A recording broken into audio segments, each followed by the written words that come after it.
برکاتہ۔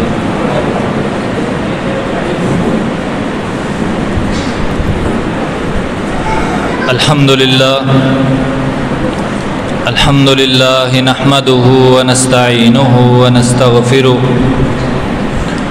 ونعوذ باللہ من شرور انفسنا ومن سیئات اعمالنا من يهده الله فلا مضل له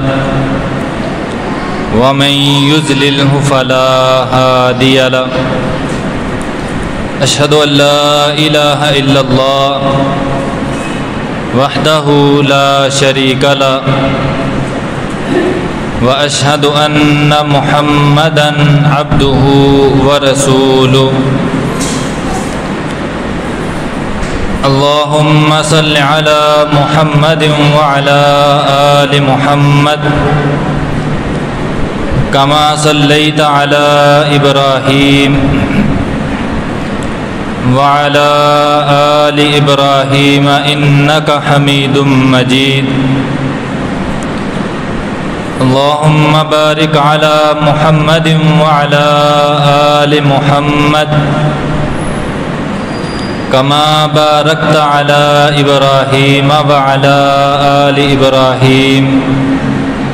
إنك حميد مجيد يا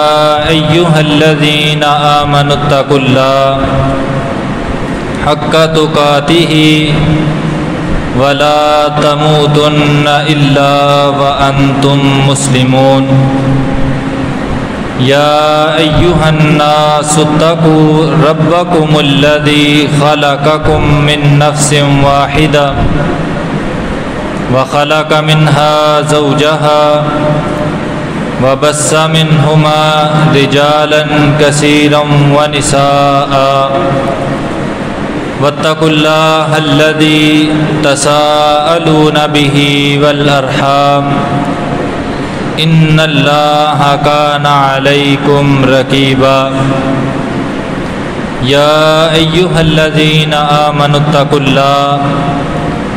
وقولوا قولا سديدا يصلح لكم أعمالكم ويغفر لكم ذنوبكم ومن يطع الله ورسوله فقد فاز فوزا عظيما أما بعد فإن خير الحديث كتاب الله وخير الهدي هدي محمد صلى الله عليه وسلم وشر الأمور محدثاتها وكل محدثة بدعة وكل بدعة ضلالة وكل ضلالة في النار أعوذ بالله السميع العليم من الشيطان الرجيم بسم الله الرحمن الرحيم قال الله تبارك وتعالى في القرآن المجيد والفرقان الحميد وأنفقوا مما رزقناكم من قبل أن يأتي أحدكم الموت فيقول رب لولا أخرتني إلى أجل قريب فأصدق وأكن من الصالحين أو كما قال النبي صلى الله عليه وسلم ما نقضت صدقة من مال أو كما قال۔ ہر قسم کی حمد و ثنا، تعریف، کبریائی، بڑائی، بزرگی اس اللہ رب العزت کی ذات اقدس کے لیے خاص ہے کہ جو اللہ ہمارا خالق ہے، ہمارا رازق ہے، ہمارا مالک ہے۔ درود و سلام آقا کائنات امام الانبیاء امام اعظم جناب محمد الرسول اللہ صلی اللہ علیہ وسلم کی ذات اقدس پر کہ جنہیں اللہ رب العالمین نے انسانیت کی ہدایت کے لیے اس دنیا میں بھیجا، اور آپ علیہ السلام نے اللہ تعالیٰ کے احکامات کو، اللہ کے فرامین کو لوگوں تک پہنچایا۔ اللہ پاک کا بڑا احسان ہے، اللہ کا بڑا فضل ہے کہ اللہ رب العالمین نے آج ہمیں اس مبارک مہینے کے اندر اور اس بابرکت رات کے اندر اپنے گھر میں اللہ تعالیٰ نے ہمیں جمع فرمایا ہے،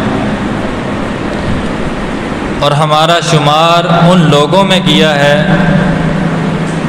کہ جو لوگ اللہ کی رضا کے لیے، اللہ کو راضی کرنے کے لیے اللہ کے گھر میں بیٹھے ہیں، تاکہ ہو سکتا ہے کہ آج کی جو رات ہے وہ لیلۃ القدر کی رات ہو، اور ہمارا عبادت کرنا ہمارے لیے باعث نجات بن جائے۔ اللہ کا اس بات پہ شکر ادا کریں کہ اللہ نے ہمارا شمار ان لوگوں میں فرمایا ہے کہ جو اس وقت اللہ کی عبادت میں مصروف ہیں، جو اس وقت قرآن کی آیات سن رہے ہیں، نبی پاک صلی اللہ علیہ وسلم کے فرامین سن رہے ہیں۔ یہ بھی ہو سکتا تھا میں ہوں یا آپ ہیں، ہم اپنے گھروں میں بیٹھے ہوتے، ہم باہر سڑکوں پہ گھوم رہے ہوتے اور رات ایسے ہی گزار دیتے، لیکن اللہ نے ہم پہ خاص رحمت کی، خاص فضل کیا اور ہمیں اپنے گھر میں بلا لیا۔ رمضان کا مہینہ جو اپنے اختتام کی طرف رواں دواں ہے، ایک سال کے بعد یہ مہینہ آتا ہے، اور اگر ہم اس مہینے کے اندر بھی اپنی زندگی کو تبدیل نہیں کر سکے، اپنے معاملات کو تبدیل نہیں کر سکے، تو پھر ہمیں اللہ تعالیٰ سے توبہ کرنے کی ضرورت ہے، اپنے گناہوں کی معافی مانگنے کی ضرورت ہے۔ ایک مہینہ اللہ نے دیا سال کے بعد کہ جس کے اندر خاص اللہ نے رحمتیں کی، خاص برکتیں کی، خاص اللہ نے اپنی مغفرت نازل فرمائی۔ تو اگر ہم اس مہینے کے اندر بھی اپنی ایک عادت جو ہم پہلے کرتے تھے، اپنا ایک گناہ جو ہم سے روزانہ سرزد ہوتا تھا، اپنی ایک غلطی جو ہم کرتے تھے، وہ اس رمضان کے مہینے میں ہم نہیں سدھار سکے، تو سمجھیں کہ رمضان نے ہمیں فائدہ کوئی نہیں دیا۔ میں سوچوں، آپ سوچیں کہ ہم نے اس مہینے کے اندر اپنی زندگی کو کتنا تبدیل کیا ہے، کتنے گناہ ہیں جو ہم نے چھوڑے ہیں۔ اگر کوئی رمضان سے پہلے نماز نہیں پڑھتا تھا، کیا اس میں یہ تبدیلی آئی کہ رمضان آیا وہ مسجد میں آنا شروع ہو گیا؟ اگر کوئی رمضان سے پہلے گالیاں دیتا تھا، لوگوں سے لڑتا تھا، رمضان آیا کیا اس کی زندگی میں یہ تبدیلی آئی کہ وہ نیک اور صالح لوگوں میں شمار ہو گیا؟ اگر رمضان سے پہلے حرام کا کاروبار کرتا تھا، سود کا کاروبار کرتا تھا، تو رمضان کے آنے سے کیا اس کی زندگی کے اندر تبدیلی آئی؟ اس نے حلال مال کمانا شروع کیا کہ نہیں کیا؟ یہ ہمارے لیے سوچنے کی بات ہے کہ رمضان کا مہینہ گزر رہا ہے، ہمارے اندر کیا تبدیلی آئی؟ تو باتیں ہیں اپنے موضوع کی طرف۔ نبی پاک صلی اللہ علیہ وسلم پہ بندہ جب ایمان لاتا ہے، اللہ پہ ایمان لاتا ہے، پھر کوئی بھی عمل کرتا ہے تو اللہ تعالیٰ اس کی بڑی قدر کرتا ہے، اللہ تعالیٰ اسے بڑا نوازتا ہے۔ انہی اعمال میں سے ایک عمل ہے کہ اللہ کی راہ میں صدقہ کرنا، اللہ کے راستے میں خرچ کرنا۔ یہ بھی ایسا عمل ہے کہ اگر اخلاص کے ساتھ ہو، اللہ کی رضا حاصل کرنے کے لیے ہو، تو اللہ تعالیٰ اس کی قدر کرتا ہے۔ اور یہ بھی ضروری نہیں ہے کہ کوئی بندہ سوچے کہ شاید میرے پاس ہزاروں ہوں گے، لاکھوں ہوں گے، تو پھر ہی میں اللہ کے راستے میں دوں گا۔ اگر 1 روپے کی آپ کے پاس طاقت ہے، وسعت ہے، 10 روپے کی طاقت اور وسعت ہے، تو وہ بھی اللہ کے راستے میں خرچ کریں۔ شرط یہ ہے کہ وہ خرچ کرنا چاہے تھوڑا ہو وہ اخلاص کے ساتھ ہو، وہ اللہ کو راضی کرنے کے لیے ہو، کسی قسم کا دکھاوا نہ ہو۔ تو اگر وہ 1 روپیہ بھی آپ اللہ کے راستے میں خرچ کریں گے اخلاص کے ساتھ تو اللہ اس کی بھی بڑی قدر کرتا ہے۔ اس کی مثال صحیح بخاری کی حدیث ہے، نبی پاک صلی اللہ علیہ وسلم نے فرمایا کہ یربیھا کما یربی احدکم، فرمایا کہ اگر بندہ 1 کھجور اللہ کے راستے میں صدقہ کرتا ہے اور اس کے اندر اخلاص ہوتا ہے، کسی کو دکھاوا مقصود نہیں ہوتا، فرمایا یربیھا کما یربی احدکم فلوّہ، اللہ اس 1 کھجور کے دانے کی پرورش کرتا ہے۔ اور اللہ پرورش کس طرح کرتے ہیں، اس کا خیال کس طرح رکھتے ہیں، فرمایا جس طرح تم میں سے کسی ایک کے پاس کسی جانور کا بچہ ہو، وہ اس کا خیال رکھتا ہے، ہر طرح سے اس کی دیکھ بھال کرتا ہے، یہاں تک کہ وہ بڑا ہو جاتا ہے، جوان ہو جاتا ہے۔ فرمایا اللہ تعالیٰ اسی طرح تمہارے اس کھجور کے صدقے کی دیکھ بھال کرتے ہیں، پرورش کرتے ہیں، حتیٰ تکون مثل الجبل، حتیٰ کہ وہ جو 1 کھجور ہوتی ہے مثل الجبل، وہ ایک پہاڑ کے برابر ہو جاتی۔ قیامت کا دن ہوگا، بندہ اللہ کے دربار میں جائے گا، وہ پہاڑ جتنی نیکی دیکھ کے اللہ تعالیٰ سے سوال کرے گا،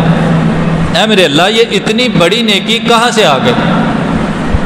یہ میرے کس عمل کا بدلہ ہے؟ تو اللہ تعالیٰ اسے فرمائیں گے کہ تیرا وہ کھجور کا صدقہ کرنا جو تو نے میری رضا کے لیے کیا تھا، میں نے اس کو بڑھا چڑھا کے اس پہاڑ کے برابر کر دیا۔ یہ فائدہ ہے کہ اگر بندہ اللہ کی رضا کے لیے اللہ کے راستے میں خرچ کرتا ہے، چاہے وہ رقم کم خرچ کرتا ہے، اس کے پاس طاقت کم خرچ کرنے کی ہے، لیکن رضا اللہ کی مقصود ہوتی ہے،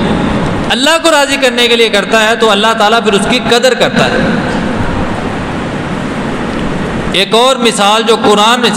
سے ہم بیان کرتے ہیں کہ اللہ تعالیٰ قرآن مجید کے اندر ارشاد فرماتے ہیں مثل الذین ينفقون اموالهم فی سبیل اللہ کمثل حبہ، وہ بندہ جو اللہ کے راستے میں خرچ کرتا ہے، کسی کو دیتا ہے، اپنا مال نکالتا ہے، فرمایا اس کی مثال کمثل حبہ، ایک دانے کی طرح ہے کہ جب وہ دانہ زمین کے اندر بویا جاتا ہے، کاشت کیا جاتا ہے، تو اللہ تعالیٰ فرماتے ہیں کہ اس سے 7 پھالیاں نکل آتی ہیں، ہر پھالی میں 100 حبہ، اللہ تعالیٰ فرماتے ہیں کہ 100 دانے ہوتے ہیں۔ تو دانہ ایک بویا جاتا ہے تو اس کی وجہ سے 100 دانے نکل آتے ہیں ایک پھالی کے اندر، اور پھالیاں 7 ہوتی ہیں۔ اللہ تعالیٰ فرماتے ہیں کہ ایک بندہ جو 1 روپیہ یا 1 چیز اللہ کے راستے میں خرچ کرتا ہے اور اخلاص کے ساتھ خرچ کرتا ہے، تو وہ 1 دانہ جو بندہ زمین میں بوتا ہے تو وہ پھر 700 دانے بن جاتے ہیں۔ فرمایا کہ اس کی مثال بھی اسی طرح ہے، وہ 1 روپیہ 1 چیز خرچ کرتا ہے، اللہ 700 گنا اس کو زیادہ ثواب عطا فرماتے ہیں، اور اس سے بھی زیادہ اللہ تعالیٰ فرماتے ہیں میں اس کو ثواب دے سکتا ہوں۔ اب اس کے اپوزٹ دیکھیں کہ بندہ اگر خرچ کرنے لگتا ہے تو آپ سب کو پتہ ہے کہ شیطان بندے پہ حاوی ہونے کی کوشش کرتا ہے۔ کوئی بھی نیک عمل ہو، اللہ کی راہ میں خرچ کرنا یہ بھی عمل ہے، روزہ رکھنا، نماز پڑھنا، جو بھی عمل ہے، بندہ کوئی بھی عمل کرنے لگے تو شیطان اس عمل کے درمیان حاوی ہونے کی کوشش کرتا ہے بندے پہ کہ بندہ یہ عمل نہ کرے۔ اب صدقے کے معاملے میں بھی یہی صورت ہے کہ بندہ اگر اللہ کے راستے میں خرچ کرنے کی نیت کرتا ہے تو شیطان اس کے پیچھے پڑ جاتا ہے، طرح طرح کے وسوسے اس کے دل کے اندر ڈالتا ہے کہ خرچ نہ کریں غریب ہو جاؤ گے، خرچ نہ کرنا، مستقبل میں تمہیں روپے کی، پیسے کی، مال کی ضرورت پڑنے والی ہے، اگر آج تم نے لوگوں پہ خرچ کر دیا، اللہ کے گھر میں لگا دیا، کسی مدرسے میں لگا دیا، تو کل کیا کرو گے؟ شیطان یہ وسوسہ ڈالتا ہے، پھر بندہ اس وسوسے کی وجہ سے، اس خیال کی وجہ سے کہ شاید میرا مال کم ہو جائے گا، مجھے ضرورت پڑے گی، میں کہاں سے مال حاصل کروں گا، بندہ صدقہ نہیں کرتا۔ اللہ کے راستے میں مال نہیں دیتا۔ آپ اندازہ اس حدیث سے کریں کہ شیطان کتنی کوشش کرتا ہے بندے کو روکنے کی۔ نبی پاک صلی اللہ علیہ وسلم نے ارشاد فرمایا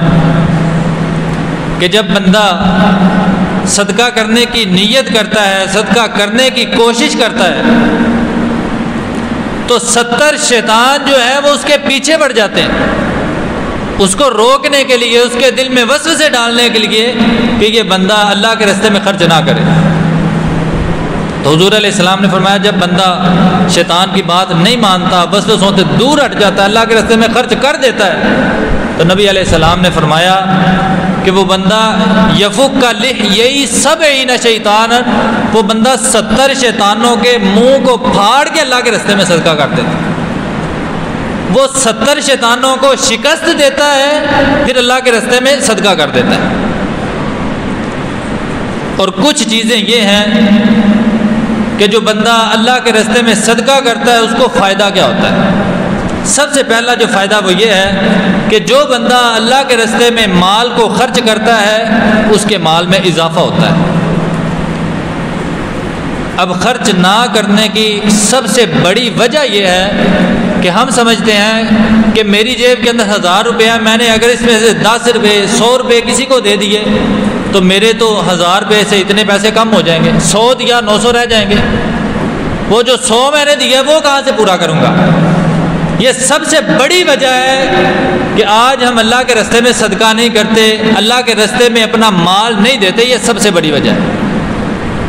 کہ مال کی کمی کا خدشہ کہ میں نے خرچ کیا میرا مال کم ہو جائے گا، کہاں سے پورا کروں گا۔ تو اللہ تعالیٰ قرآن مجید کے اندر ارشاد فرماتے ہیں قُلْ إِنَّ رَبِّي يَبْسُطُ الرِّزْقَ لِمَن يَشَاءُ مِنْ عِبَادِهِ وَيَقْدِرُ لَهُ، کہ یہ اللہ کے قبضہ قدرت میں ہے کہ اللہ جس کو چاہے وہ مال زیادہ دے دے اور جس کو چاہے وہ زیادہ نہ دے۔ اور آگے فرمایا کہ جو بندہ اللہ کے راستے میں کوئی چیز خرچ کرتا ہے تو پھر اللہ اس کا اسے بدلہ ضرور عطا فرماتا ہے۔ یہ نہیں ہے کہ میں اللہ کے راستے میں خرچ کروں گا مجھے اللہ اس کا بدلہ نہیں دے گا، بلکہ اللہ تعالیٰ فرماتے ہیں میں بدلہ دوں گا۔ اور بدلہ دنیا کی زندگی کے اندر یہ ہے کہ اللہ تعالیٰ اس کی مال کے اندر برکتیں عطا فرمائے گا، اور قیامت والے دن بدلہ اس کا مطلب یہ ہے کہ اللہ تعالیٰ اس صدقے کی وجہ سے، اس مال خرچ کرنے کی وجہ سے اللہ تعالیٰ اس بندے کو جنت کا داخلہ نصیب فرمائے گا۔ اور اسی مد کے اندر نبی پاک صلی اللہ علیہ وسلم کی حدیث سماعت فرمائے کہ نبی علیہ السلام نے فرمایا کہ میں اللہ کا نبی ہو کے قسم اٹھاتا ہوں۔ کتنی بڑی بات کی اللہ کے نبی صلی اللہ علیہ وسلم نے، فرمایا کہ میں اللہ کا نبی ہوں، میں قسم اٹھا رہا ہوں۔ آپ اندازہ کریں کہ نبی علیہ السلام کی ذات ایسی ہے کہ اگر اللہ کے نبی ویسے ہی کوئی بات کر دیں تو اس کو ماننا، اس پہ عمل کرنا یہ ایک مسلمان پہ لازم و ملزوم ہوتا ہے۔ لیکن یہ کس قدر بہتر اور کس قدر اللہ کے نبی صلی اللہ علیہ وسلم تلقین کر رہے اس بات پہ کہ فرمایا کہ میں اللہ کا نبی ہوں اور میں قسم اٹھاتا ہوں۔ کیا قسم اٹھائی؟ اور قسم اٹھا کے کیا کہا؟ فرمایا کہ ما نقضت مال من صدقۃ، کہ بندہ جب اللہ کے راستے میں مال صدقہ کرتا ہے، اللہ کے راستے میں کسی کو دیتا ہے، تو نبی علیہ السلام نے قسم اٹھا کے فرمایا کہ اس کا مال کم نہیں ہوتا۔ تو آج ہمیں یہ چیز سوچنے کی ضرورت ہے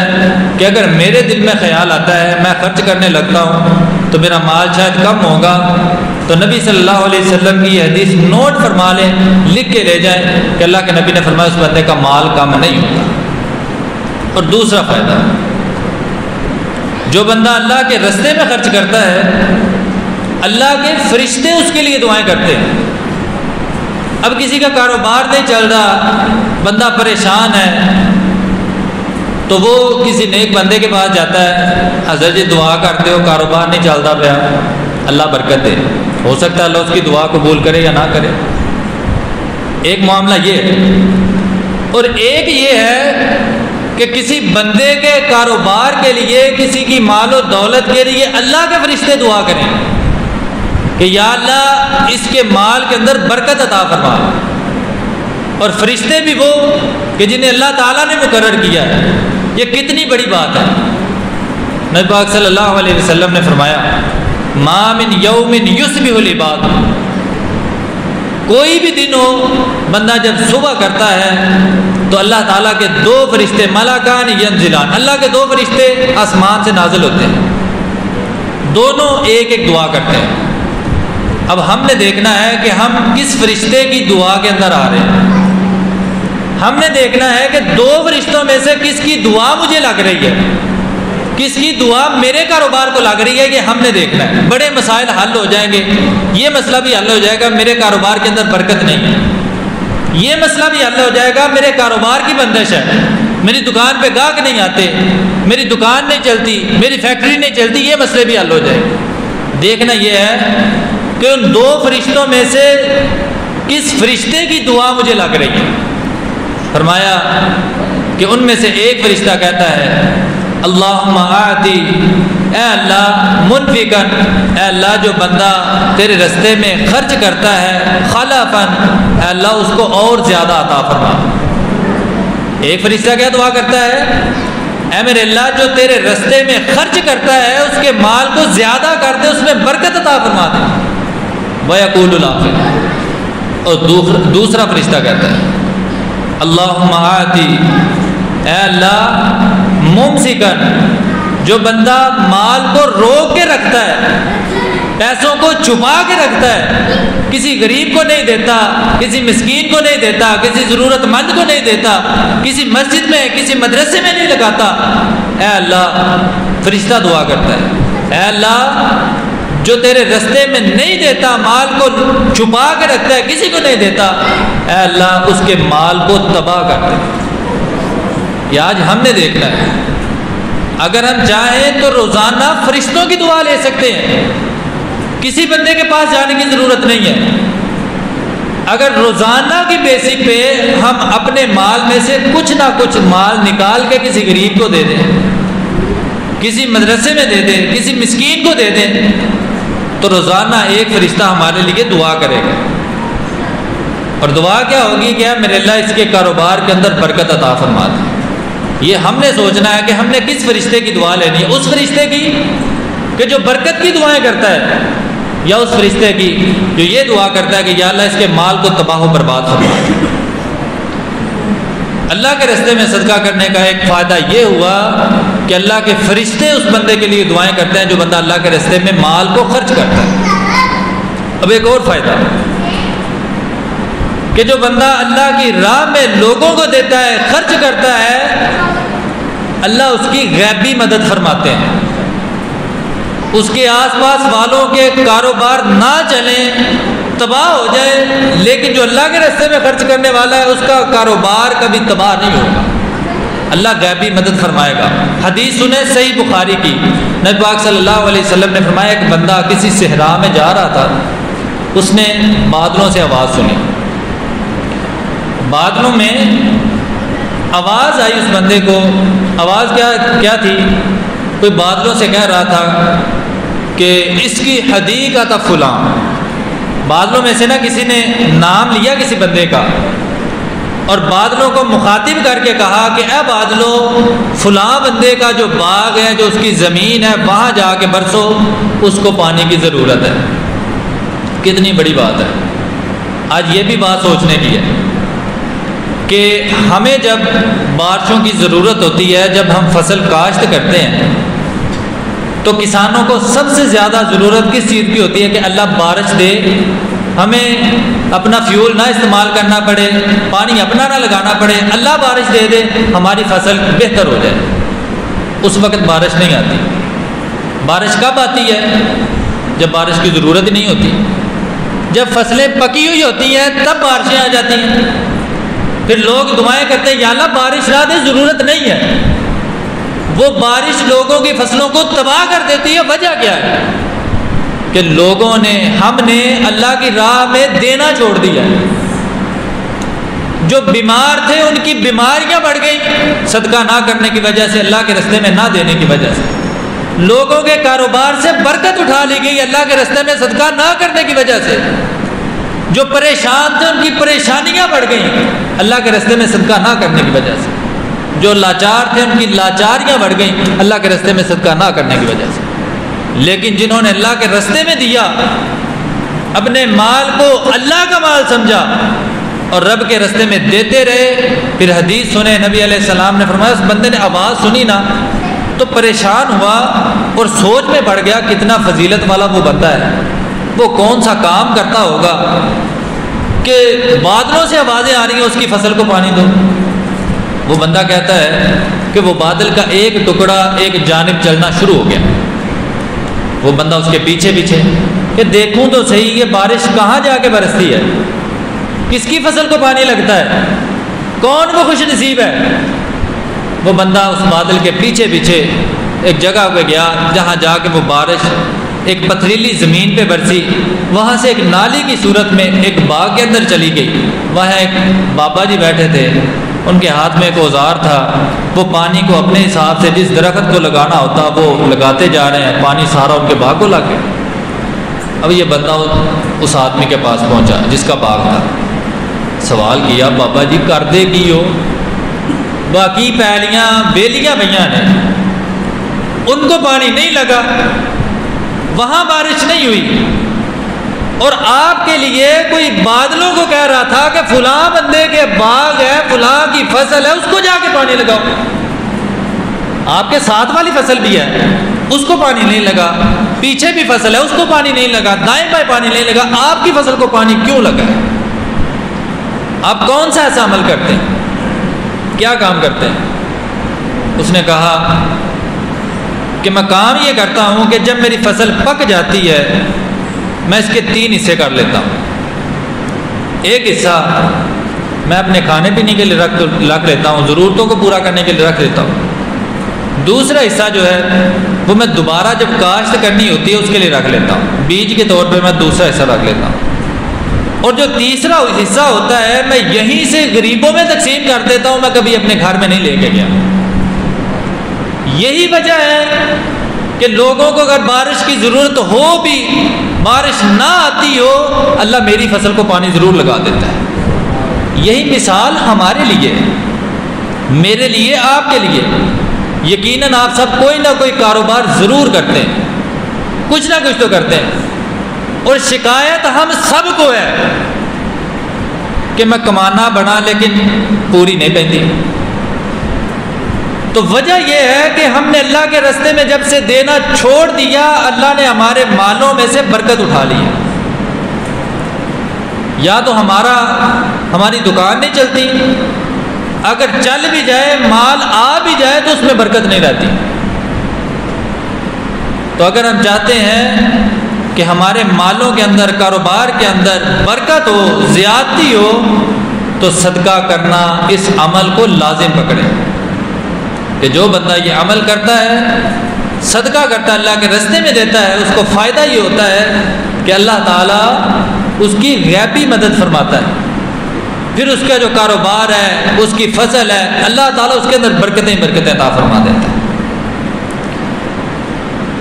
اور آخری چند باتیں ہم صحابہ کرام کی زندگی میں دیکھتے ہیں کہ ان کی زندگی کیسی تھی، وہ مال کو کیسے خرچ کرتے تھے، کہاں لگاتے تھے، کیا عمل کرتے تھے۔ ظاہر ہے وہ بھی تو انسان تھے، کماتے تھے، فصل کاشت کرتے تھے، تجارت کرتے تھے، وہ بھی مال کماتے تھے، وہ کہاں خرچ کرتے تھے، وہ کیا کرتے تھے۔ اور نبی پاک صلی اللہ علیہ وسلم کی زندگی کیسی تھی؟ حضور علیہ السلام کی زندگی ایسی تھی کہ اگر اللہ کے نبی کے پاس کوئی بھی سوالی آ جاتا، کوئی ضرورت مند آ جاتا، اللہ کے نبی صلی اللہ علیہ وسلم اس کی ضرورت کو ضرور پورا فرماتے، اس کو خالی ہاتھ نہیں لٹاتے تھے۔ حتیٰ کہ اگر ویسے ہی اللہ کے نبی سے کوئی چیز مانگ لیتا، نبی علیہ السلام اسے بھی نہ نہیں کرتے تھے۔ ایک دفعہ صحابہ کرام کہتے ہیں کہ نبی علیہ السلام کو ایک چادر کی نہ ضرورت تھی، بڑی کمال کی نبی علیہ السلام کی حدیث ہے۔ حضور علیہ السلام کو چادر کی ضرورت تھی، ایک صحابیہ نے نا اپنے ہاتھ سے بن کے چادر نبی علیہ السلام کو دی۔ حضور نے زیب تن کر لی، جب صحابہ کرام کے پاس آئے، صحابہ کہتے ہیں کہ اللہ کے نبی پہلے بھی بڑے خوبصورت لگتے تھے، لیکن جب وہ چادر لی نا، نبی علیہ السلام پہلے سے زیادہ خوبصورت لگنے لگ گئے۔ کچھ دیر بیٹھے، جانے لگے۔ حضرت عبد الرحمن بن عوف رضی اللہ تعالیٰ اللہ کے نبی جی عبد الرحمن کیا بات ہے، یہ چادر مجھے دے دے، یہ آپ نے چادر جو لی ہے نا یہ آپ مجھے دے دیں۔ نبی علیہ السلام چلے گئے اور جا کے چادر جو تھی نا وہ عبد الرحمن کو بھجوا دی۔ حضرت عبد الرحمن بن عوف نے وہ چادر لی تو جو پاس صحابہ تھے نا انہوں نے یہ چیز اچھی نہیں سمجھی، کیوں کہ اللہ کے نبی کو اتنی پیاری لگ رہی تھی، عبد الرحمن بن عوف نے کیوں لے لی؟ وہ سارے عبد الرحمن سے پوچھنے لگ گئے کہ یار عبد الرحمن اللہ کے نبی نے کتنی سونی پہ لگ دی، کیوں لوا لے؟ وہ غصے ہو گئے عبد الرحمن سے کہ عبد الرحمن کیوں اتروا لی اللہ کے نبی سے، بڑی پیاری لگ رہی تھی۔ تو عبد الرحمن بن عوف رضی اللہ تعالیٰ عنہ کہنے لگے کہ یہ چادر میں نے اپنے اوپر لینے کے لیے نہیں لی، اپنے استعمال کے لیے نہیں لی، بلکہ میری نیت یہ تھی، سوچ یہ تھی، یہ چادر اللہ کے نبی نے ایک دفعہ لی ہے، میں مر جاؤں گا، فوت ہو جاؤں گا تو مجھے جب کفن دیا جائے گا اللہ کے نبی صلی اللہ علیہ وسلم کی اس چادر میں دیا جائے گا۔ تو بتانے کا مقصد یہ ہے اگر کوئی سوالی آتا، ویسے بھی کوئی چیز اللہ کے نبی سے مانگ لیتا، اللہ کے نبی ویسے نہیں اس کو موڑتے تھے، اس کی ضرورت کو پورا کرتے تھے۔ اور صحابہ کرام رضی اللہ تعالیٰ عنہ انہوں نے تو اپنا مال جو ہے وہ اللہ کے راستے میں ہر قسم کی ضرورت کو، لوگوں کی ضرورتوں کو اپنی ضرورت سمجھتے ہوئے خرچ کر دیا۔ آج ایک وجہ یہ بھی ہے کہ ہم جو اللہ تعالیٰ نے ہمیں مال دیا ہے اس میں سے لوگوں کے لیے کوئی حصہ مختص نہیں کرتے، اور ڈرتے ہیں اس بات سے کہ شاید میرا مال، میری دولت کم ہو جائے گی۔ فرق ہمارے اندر اور صحابہ کی زندگی میں یہ ہے کہ وہ اس مال کو، دولت کو وہ دنیا کے لیے نہیں بلکہ آخرت کے لیے استعمال کرتے تھے۔ وہ یہ سمجھتے تھے کہ اگر ہم نے اس کو دنیا میں لوگوں کے لیے استعمال کر دیا، لوگوں کی ضرورتوں کو پورا کیا تو قیامت والے دن یہ ہمارے لیے ذخیرہ بنے گا۔ ہم آج یہ چیز نہیں سوچتے، ہم یہ سمجھتے ہیں کہ اگر میں نے یہ مال اللہ کے راستے میں دے دیا، خرچ کر دیا، صدقہ کر دیا، میرا مال کم ہو جائے گا، بعد میں کیسے کماؤں گا، کہیں بھوکا نہ مر جاؤں۔ اب صحابہ اکرام دیکھیں کہ ان کا اللہ کے راستے میں صدقہ کرنے کا، اللہ کے راستے میں خرچ کرنے کا شوق کتنا ہے۔ نبی علیہ السلام کے ایک صحابی حضرت ابو دحداح رضی اللہ تعالیٰ حضور علیہ السلام کے پاس ایک معاملہ آیا، دو لوگ آئے۔ اب معاملہ یہ تھا کہ ایک بندہ ایک دیوار بنا رہا تھا، اس کی دیوار کے آگے کسی دوسرے بندے کا باغ تھا، اس کا ایک درخت آ رہا تھا۔ اس نے کہا کہ اللہ کے بندے یہ درخت مجھے دے دے، میں اس کو کاٹ لوں گا، میری دیوار جو ہے وہ سیدھی ہو جائے گی، میں دیوار اپنی نکال لوں گا، مجھے یہ درخت دے دو۔ اس نے کہا نہیں، میں یہ درخت نہیں دوں گا، میں یہ بیچنے والا نہیں ہوں۔ بہرحال وہ مسئلہ اللہ کے نبی علیہ السلام کے پاس آ گیا۔ نبی علیہ السلام نے اس درخت والے بندے کو کہا یار دے دے اسے، اس کی ضرورت ہے۔ اس نے کہا نہیں اللہ کے نبی میں نہیں دے سکتا۔ فرمایا کہ اگر تو اسے یہ درخت دے دے گا تو اللہ تعالیٰ اس کے بدلے میں تمہیں جنت میں درخت دے گا۔ اتنی بڑی آفر کرائی، اور وہ بندہ مال کو اتنا پسند کرنے والا تھا، دولت کو اتنا حریص تھا، وہ کہنے لگا نہیں میں یہ نہیں دوں گا۔ کتنی بڑی آفر تھی، ایک درخت دو گے اللہ اس کے بدلے میں جنت میں درخت دے گا، کہا یہ میں نہیں دوں گا۔ یہ بات حضرت ابو دحداح رضی اللہ تعالیٰ عنہ کو پتہ لگی۔ ان کا مدینے کے اندر ایک باغ تھا، ہر بندہ اس کی تعریف کرتا تھا، بڑا قیمتی باغ تھا۔ وہ اسی بندے کے پاس چلے گئے جس نے وہ ایک کھجور کا درخت نہیں نہ دیا تھا، اس کے پاس چلے گئے، جا کہا کہ میرا باغ دیکھا ہے مدینے کے اندر، پتہ ہے میرے باغ کا؟ اس نے کہا کہ ابو دحداح آپ کے باغ کا کس بندے کو نہیں پتا، آپ کے باغ کا کس بندے کو نہیں پتا، وہ تو ہے ہی اتنا قیمتی کہ ہر بندہ اس کے بارے میں جانتا ہے، بڑا قیمتی باغ ہے آپ کا۔ حضرت ابو دحداح کہنے لگے کہ اللہ کے بندے وہ میرا سارا مال، وہ میرا سارا باغ جو ہے، میری وہ ساری دولت ہے، وہ لے لو اور مجھے وہ ایک درخت دے دو جس کے بدلے میں اللہ کے نبی نے کہا تھا جنت میں درخت دوں گا۔ اس بندے نے سوچا اس سے بہترین موقع ہو ہی نہیں سکتا کہ ایک درخت کے بدلے میں پورا باغ مل جائے۔ فوراً اس نے نا معاملہ طے کیے، سارا باغ لیا اور وہ ایک درخت ابو دحداح کو دیے۔ فوراً اللہ کے نبی علیہ السلام کے پاس پہنچا۔ اللہ کے نبی جی ابو دحداح فرمایا کہ وہ ایک درخت جو ہے وہ اب میرا ہے، اگر میں اس بندے کو دے دوں گا جس کی دیوار ہے، کیا میرے لیے بھی یہی آفر ہے کہ مجھے جنت میں درخت مل جائے گا؟ کہا ہاں ابو دہدا، لیکن معاملہ کیا ہے؟ تو ابو دہدا کہنے لگے اللہ کے نبی، میں نے اپنا سارا باغ دے کے صرف ایک درخت سے خرید لیا ہے۔ تو اللہ کے نبی صلی اللہ علیہ وسلم نے کئی دفعہ کہا کہ ابو دہدا تو بڑا خوش نصیب ہے، تو نے جنت کے اندر بڑے ہی پھل حاصل کر لیے، بڑے اچھے پھل تو نے جنت کے اندر حاصل کر لیے۔ نبی علیہ السلام یہ کئی مرتبہ فرمایا، اور ابو دہدا وہاں سے نکلے اور اپنے باغ کی طرف چلے گئے۔ وہاں ان کی بیوی تھی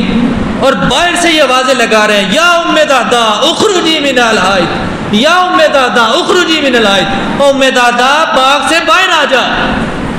اب بیوی پریشان ہو گئی، ہمارا تو روز کا معمول ہے باغ میں بیٹھے ہوتے ہیں، ابو دہدا کو کیا ہو گیا،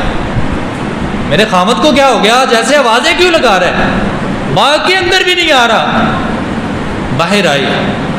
خامد سے پوچھا کہ ابو دہدا کیا مسئلہ ہے، کیوں ایسا کہہ رہے ہو، باغ کے اندر کیوں نہیں آئے؟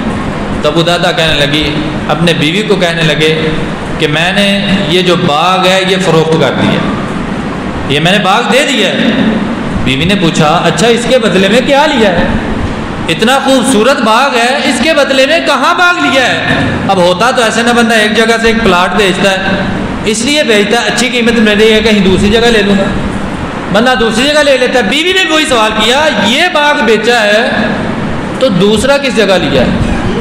حضرت ابو دہدا کہنے لگے، اپنی بیوی کو کہا کہ یہ باغ میں نے بیچا ہے، اس کے بدلے میں باغ میں نے مدینے میں حاصل نہیں کیا، اس کے بدلے میں باغ میں نے خیبر میں مکے میں حاصل نہیں کیا، بلکہ فرمایا کہ یہ سارا باغ دے کے میں نے جنت کے اندر باغ حاصل کر لیا۔ تو بیوی نے بھی آگے سے کہا کہ ابو دہدا بڑا بہترین تو نے سودا کیا، بڑی بہترین تو نے بیع کی ہے، بڑے بہترین معاملات طے کیے۔ یہ صحابہ اکرام تھے کہ ان کی نظر کے اندر یہ تھا کہ میرا جو مال ہے، میری جو دولت ہے، وہ دنیا کے اندر صرف ہو جائے، دنیا کے کسی ایسے کام میں لگ جائے، اللہ کے راستے میں لگ جائے، غریب کو دے دوں کہ کل قیامت کے دن وہ میرا سرمایہ بن جائے۔ یہی وجہ تھی کہ وہ لوگ اللہ کو پسند تھے، ان کے پاس دولت تھوڑی بھی ہوتی تھی وہ خوش رہتے تھے، ان کے پاس مال و دولت کم بھی ہوتا تھا وہ خوش رہتے تھے، اللہ کا شکر ادا کرتے تھے، اور اللہ کو وہ لوگ بڑے پسند تھے۔ لیکن آج وجہ یہ ہے ہماری زندگی کے اندر مشکلات اتنی زیادہ آ گئی ہیں، ہم اس قدر پریشان اس لیے ہو گئے ہیں کہ ہم نے اللہ کے راستے میں دینا ہی چھوڑ دیا، ہم نے صدقہ کرنا ہی چھوڑ دیا۔ جب سے ہم نے اللہ کے راستے میں دینا چھوڑا، صدقہ کرنا چھوڑا، مصیبتیں ہمارا مقدر بن گئی، پریشانیاں ہمارا مقدر بن گئی۔ اور آخری حدیث سنیں نبی پاک صلی اللہ علیہ وسلم کی، جو بندہ اللہ کے راستے میں مال دیا اللہ تعالیٰ نے، دولت دی ہے، لیکن چھپا کے بیٹھ گیا، کسی غریب کو نہیں دیتا، کسی مسکین کو نہیں دیتا، کسی کو نہیں دیتا، اللہ کے راستے میں نہیں دیتا، چھپا لیتا ہے، اوپر بیٹھ جاتا ہے، صدقہ خیرات کچھ نہیں کرتا۔ نبی پاک علیہ السلام نے فرمایا کہ جس بندے کو اللہ تعالیٰ نے مال دیا، فلم یؤدی الزکات، اس نے اس کی زکوٰۃ نہ نکالی، کسی کو نہ دیا، مسل لہ یوم القیامت شجاعا اکرا لہ، وہ جو مال ہے، وہ جو دولت ہے، قیامت کا دن ہوگا۔ آج جس مال کو، جس دولت کو ہم سنبھال کے رکھتے ہیں نا، کہ کوئی نہ لے جائے، کوئی مانگنے والا نہ آ جائے، میں نہ دوں، بس میرا مال کم ہوگا، میری دولت کم ہوگی، میرے پیسے کم ہوں گے۔ آج جس دولت کو سنبھال کے رکھتے ہیں، قیامت کا دن ہوگا، وہی دولت نبی علیہ السلام نے فرمایا کہ وہ ایک سانپ کی صورت اختیار کر جائے گا، وہ سانپ اس بندے کے گلے میں ڈال دیا جائے گا۔ حضور علیہ السلام نے فرمایا پھر وہ اس کو ڈسے گا، وہ اس کو ڈنگ مارے گا، اور ساتھ کہے گا انا مالکا انا کنزکا، میں تیرا مال ہوں، میں تیرا خزانہ ہوں، جو تو دنیا میں چھپا کے رکھتا تھا، اگر اللہ کے راستے میں خرچ کیا ہوتا، آج یہی مال تیرے لیے جنت میں محلات بنے ہوتے، تیرے لیے جنت میں درخت لگے ہوتے، باغات لگے ہوتے، لیکن تو نے خرچ نہیں کیا۔ آج میں تیرا مال ہوں جو سانپ کی صورت اختیار کر کے تیرے گلے میں پڑا ہوں۔ ہمارے لیے سوچنے کا مقام کہ ہم کہاں کھڑے ہیں کیا ہمارے مال و دولت جو ہیں وہ ہمارے لیے جنت کا باعث بن رہے ہیں، بہتری کا باعث بن رہے ہیں، یا اللہ کی ناراضگی کا باعث بن رہے ہیں؟ یہ آج ہم سب کے سوچنے کی بات ہے۔ اور نبی پاک صلی اللہ علیہ وسلم نے ارشاد فرمایا کہ جو بندہ صدقہ کرتا ہے، اللہ کے راستے میں دیتا ہے، قیامت کا دن ہوگا کوئی کسی قسم کا سایہ نہیں ہوگا، سورج جو ہے وہ بالکل قریب آ چکا ہوگا، زمین جو ہے وہ تپش کے اندر ہوگی، کوئی بندہ یہاں کھڑا ہونے کی طاقت نہیں رکھے گا، ہر بندہ اپنے اپنے پسینے کے اندر ڈوب رہا ہوگا، کوئی کسی قسم کا سایہ نہیں ہوگا، کسی مکان کا سایہ نہیں، کسی درخت کا سایہ نہیں، کسی دیوار کا سایہ نہیں، کسی قسم کا سایہ نہیں ہوگا، اور گرمی انتہا کی ہوگی۔ نبی پاک صلی اللہ علیہ وسلم نے فرمایا اس دن کچھ خوش نصیب ہوں گے، کچھ لوگ ہوں گے جن کو اللہ تعالیٰ اپنے عرش کا سایہ عطا فرمائے گا، وہ سائے کے اندر سکون میں ہوں گے، اطمینان میں ہوں گے۔ ان میں سے ایک بندہ وہ ہے، نبی علیہ السلام نے فرمایا، جو اپنے دائیں ہاتھ سے خرچ کرتا ہے، اپنے دائیں ہاتھ سے کسی کو دیتا ہے، اس کے بائیں ہاتھ کو پتہ ہی نہیں ہوتا اس نے کیا خرچ کیا ہے۔ فرمایا یہ وہ بندہ ہوگا، قیامت کا دن ہوگا، یہ صدقہ کرنے والا، خیرات کرنے والا اللہ کے عرش کے سائے کے نیچے ہوگا۔ جب کسی قسم کا سایہ نہیں ہوگا تو اللہ تعالیٰ اس بندے کو اپنے عرش کا سایہ عطا فرمائیں گے۔ یہ اللہ تعالیٰ سے دعا ہے کہ اللہ تعالیٰ ہم نے جو اللہ تعالیٰ نے مال دیا، دولت دی، اس میں سے اللہ ہمیں صدقہ کرنے کی، اپنے راستے میں خرچ کرنے کی توفیق عطا فرمائے۔ جن کے کاروبار نہیں چل رہے اللہ سے دعا کرے کہ اللہ ان کے کاروبار کے اندر برکتیں عطا فرمائے، اللہ ہمارا شمار ان لوگوں میں فرمائے جن لوگوں کے لیے اللہ تعالیٰ نے فرمایا ان الذین آمنوا وعملوا الصالحات کانت لهم جنات الفردوس نزلا، وہ لوگ جن کے لیے اللہ تعالیٰ نے جنتیں بنائی، اور جنتیں بھی ایسی بنائی کہ جس کا کوئی ثانی نہیں ہے، جس کی کوئی مثال نہیں ہے۔ اللہ تعالیٰ سے دعا ہے کہ اللہ عمل کی توفیق عطا فرمائے۔ سبحان ربک رب العزت عما یصفون وسلام علی المرسلین والحمد للہ رب